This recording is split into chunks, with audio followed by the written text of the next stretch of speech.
బహుజన ఆత్మ గౌరవానికి ప్రతీక వీరనారి చాకలి ఐలమ్మ అని బీఆర్ఎస్ మండల పార్టీ అధ్యక్షులు తాటికొండ సీతయ్య అన్నారు. చాకలి ఐలమ్మ జయంతి వేడుకలు పురస్కరించుకుని తుంగతుర్తి మండల కేంద్రంలోని బీఆర్ఎస్ పార్టీ కార్యాలయంలో వీరవనిత తెలంగాణ సాయుధ పోరాట యోధురాలు చాకలి ఐలమ్మ జయంతిని మండల పార్టీ ఆధ్వర్యంలో గురువారం ఘనంగా నిర్వహించారు.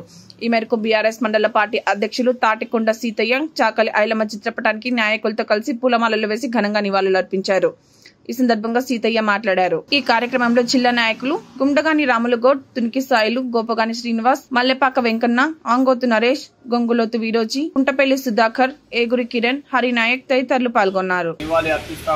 ఈ కార్యక్రమంలో పాల్గొన్న అందరికీ కూడా హృదయపూర్వక నమస్కారాలను భవిష్యత్తు తరాలకు తెలియజేయడం కోసం వారి యొక్క పోరాట పటిమను భవిష్యత్ తరాలకు తెలియజేసి ఆమె యొక్క ఆశయాలను అడుగుజాడల్లో ప్రజలందరినీ నడిపే విధంగా మనందరం కృషి చేద్దామని తెలియజేస్తూ ఈ కార్యక్రమంలో పాల్గొన్న మీ అందరికీ కూడా మరొకసారి హృదయపూర్వక ధన్యవాదాలు తెలియజేస్తూ జోహార్లు చాకలి ఐలమ్మ గారికి, చాకలి ఐలమ్మ గారికి జోహార్లు, కామ్రేడ్ చాకలి ఐలమ్మ గారికి, జోహార్లు కామ్రేడ్ చాకలి ఐలమ్మ గారికి.